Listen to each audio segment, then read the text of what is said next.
We start the week with a guy who may be the most capable candidate for a single office in this 2014 election. The question is, can he get elected? Ernest Almonte is the former Auditor General from the state of Rhode Island. He was running for governor as Democrat and then switched to treasurer as Democrat and then moved to an independent candidate for treasurer, bypassing this 2014 primary season, which was probably a very deft move from a strategic point of view. But he faces off against Seth Magaziner in this general election, and Magaziner's got some momentum and some money. We'll find out how Ernest Almonte thinks he can tackle that challenge. And of course, we may actually talk about a substantive financial issue or two. It is great to have you aboard. Thanks for tuning in to My State of Mind on this Monday evening. I am Dan York. The Giants secured a victory. It's the first game I haven't seen in about 10 years. Played a little golf with my wife at an event. It wasn't aired here. Couldn't even DVR it. Don't have DirecTV. And so I missed the game, and then they won. So I might just have to boycott watching the Giants. Maybe we'll get a Super Bowl.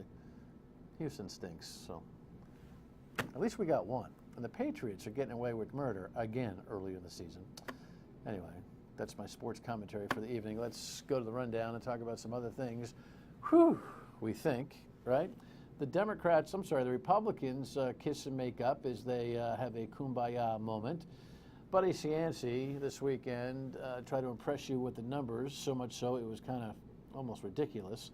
And we'll talk about the enlightenment. Anyway, all of the psychologists and psychobabblists in the NFL over this past weekend.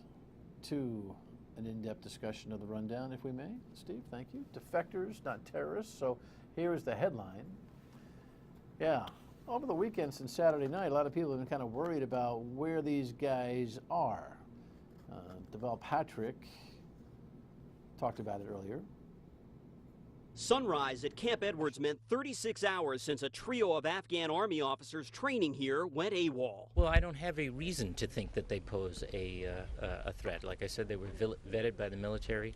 They were cleared by the military in coming here. I'm not going to jump to conclusions. Just last weekend, 2 Afghan policemen disappeared while training with the DEA in Quantico, Virginia. They were tracked down in Buffalo, saying they didn't want to return to Afghanistan. Officials hope this latest incident is nothing more. There's a lot of speculation that within the military that they may be trying to defect. Now, the audio there from Governor Patrick was prior to the headline. I could have flipped them in terms of chronology, but they have been found, and they are defectors, we think. They're not terrorists. But it does point to a little bit of a thing that we might have to be dealing with here as Afghan soldiers come here thinking, okay, this is our chance to get the heck out, period. I was impressed and always have been by Deval Patrick's calm in these matters. The politics aside, his liberal leaning aside, which I'm not a real fan of, his demeanor is pretty good leadership-wise. Varsity player, so to speak. Next item. Yeah.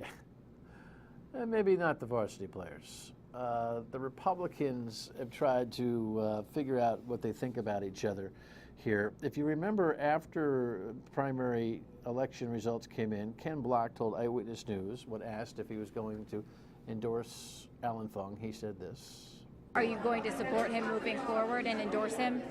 Well, that's essentially what we've done. We've said that Alan, he's the endorsed and the victorious Republican candidate, and I believe that he will take the flag forward and do the best job he can to help fix up Rhode Island and make it better.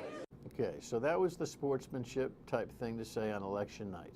Then came bleeding out to WPRI. Here he was talking to Ted Nesi on Ted Nesi's reporting on WPRI.com. If you haven't campaigned, it's pretty hard to put yourself in the shoes of someone who has, and this time around it was vicious. He also said that he had to recover from the primary before he could consider a formal endorsement. Now, it seems to me that when you're on a debate and you say, yeah, I'll endorse him if he wins, or yeah, I'll endorse him if he wins, that's a almost endorsement. Seems to me on election night, primary night, if you say, yeah, that's kind of an endorsement. But then you take a little break because your wounds need to be licked. Well, today they must have had a good weekend chatting together off the record, because here was the picture of Ken Block and Alan Fung. In the middle, there's Cormac Lynch, the Republican candidate for congressman, one of the many tweets that went out from the State House today. And here's WPR Radio's audio from Ken Block and Alan Fung kissing and making up. I offer whatever help Alan Fung needs to be elected as governor. I do this because the stakes are so high for us. I do this because Alan and I share so many of the same positions and how to fix what's broken here. And he's shown that he is a man of his word. Not only has he come forward to stand with me today, for which I am very grateful and thankful, but he's also followed through on his promise to fight for real reform in state government. Yeah, I mean, Ken Block did fight very hard for the master lever because he meant to. I thought he was an earnest candidate all along. He wasn't showing very many varsity stripes on this endorsement thing, but he finally came around, right? So I had said to you last week that late for an endorsement means no. Now I'll adjust it. Late means yes, with your fingers and toes crossed. In the end, I don't know how much it means. Bob Healy being in the race now as a moderate impacts a lot of the people who are thinking Ken Block and or who. Alan Fung is in trouble in this race now that Bob Healy is in it. We'll talk more about that as we go. But endorsements, I think we make a whole lot more about them than they actually mean to you. Cianci, piece of work, gets on Newsmakers this weekend, and you'd think that he had some kind of test that he had to pass. Listen to this flurry of numbers. Well, let's pull it back. Can you realistically promise that you won't raise property taxes? Well, let me give you a little bit of take on that. First of all, the city budget is $678 million.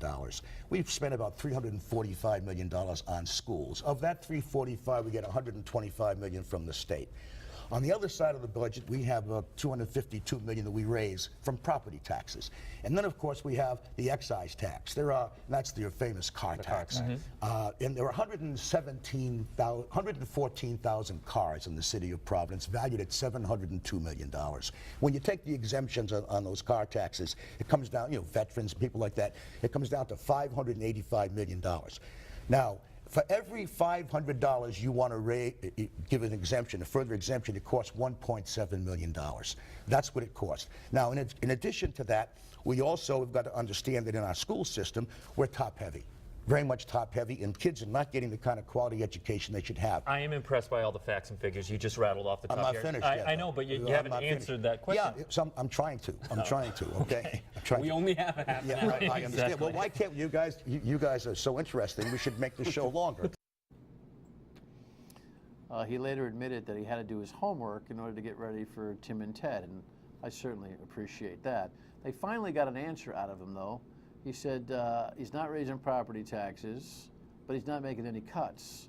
So how do you fix the deficit? Through growth, with ideas like making the Port of Providence even more profound. All the numbers in the world quoted don't add up to a balanced budget in the city of Providence. A lot of folks have learned that lesson hard. Buddy Cianci is going to talk fast and throw numbers through to make sure you don't get that he don't have any answers either so far. And finally, in the NFL, enlightenment, as I call it, is it enlightenment? Enlightenment. There's one more syllable in that word. Here's Mr. Goodell, Roger, on Friday afternoon, just prior to our broadcast on Friday. We didn't have this under the deadline. Just a lot of chatter here about trying to fix his league. Lunch chatter slowed and all eyes were on the league's commissioner, Roger Goodell, to hear his off-the-field strategy for dealing with a growing domestic violence scandal. Domestic violence, including child abuse, sexual assault, irresponsible ownership or handling of firearms, the illegal use of alcohol or drugs. These activities must be condemned and stopped through education and discipline. Unfortunately, some watching think these latest moves end with Goodell, too. It seems like he's doing this just to kind of like clear his name. I think that's hilarious. I mean, sadly hilarious, sadly funny, that clear his name. The commissioner hasn't committed any domestic violence acts. The commissioner hasn't, beaten his child. The commissioner's leadership, though, I guess, is so void of concrete response to these kinds of incidents that he has to clear his name. It is inevitable that Roger Goodell will probably go down with this ship because real reform in the NFL will probably require it. Now that the talking heads and all the networks, ball games and panels are calling for him to step down or predicting that he will, it's only inevitable that he shall. But there's a lot of psychobabble going on now with NFL coverage. Have you noticed that? A lot of holier-than-thou people who otherwise aren't very holy. Ernie Almonte running for treasurer when we come back. Stay with us.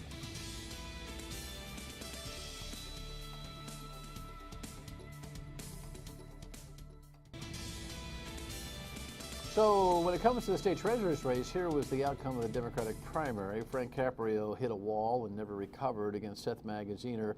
Seth Magaziner beat Frank Caprio by 12 points there. Frank never really recovered from two things. One, Magaziner's, it's probably reputational, just in terms of his last go-around. His campaign wasn't that good. And Ernie Almonte split from the Democratic Party, went to the independent side, had to bypass the primary. And that was the end of it, because most of it went to Seth Magaziner, right? Yes, sir. Good to see you. Hey, great to see you. Thanks for coming in. Awesome. So you lurk as the independent candidate for treasurer now. We've already gone in your past visits past the, through the idea of running for governor, running for treasurer, why you jumped to the independent side. But for those who are just paying attention now, you moved from Democrat to independent to run for treasurer for what reason? Well, I realized, in a three-way primary, I'm a numbers person, so you realize by the numbers, it's going to be hard to get out of a three-way primary in a small group.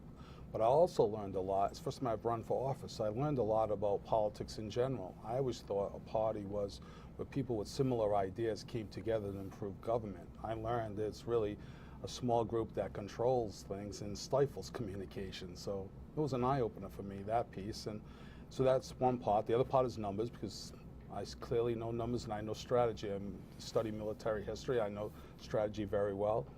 And then when you look at the reason for being an independent, I started looking at that role of the treasurer's office, and it really should be someone who's not beholden to anyone but the people. It's money. It's not policy issues.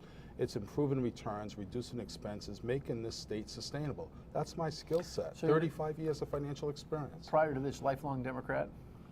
Prior to this, I was the Auditor General for 15 years. I was unaffiliated for the whole time. All right, so it didn't pain you, obviously, to move to independent, and that was a pretty profound thing you said about what you learned about party. We'll talk more about that on the radio tomorrow at noon on WPRO, because I think that'll ring some phones.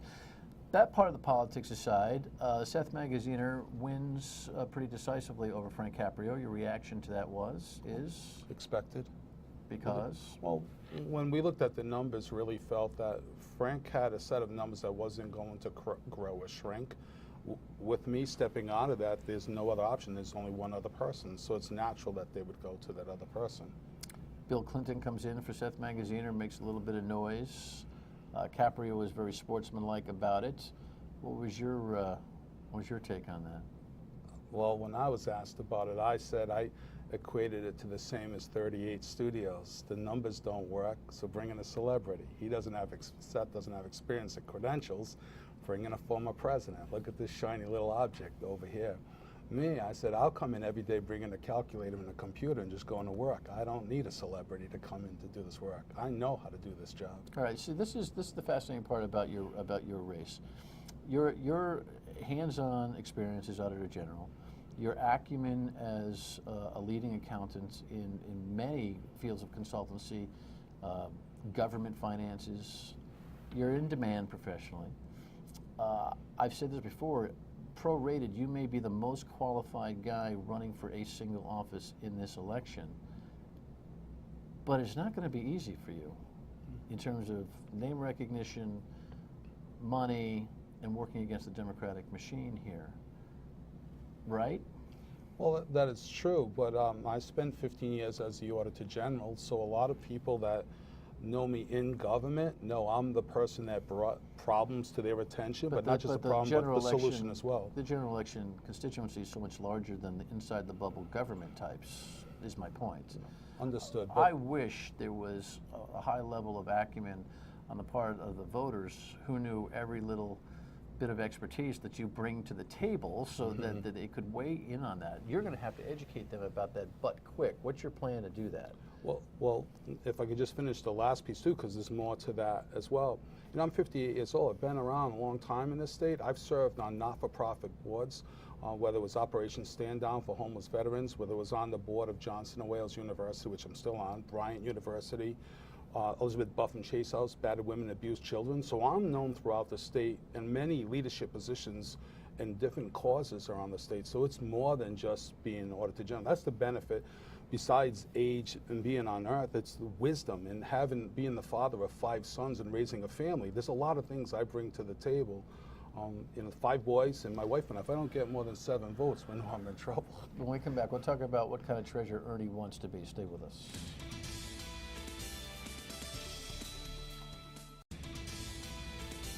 Ernest Almonte is my guest, former Auditor General of the state of Rhode Island, running for treasurer.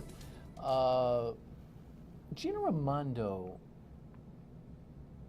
has made the treasurer's office, at least reputationally, proactive with her effort on pension reform.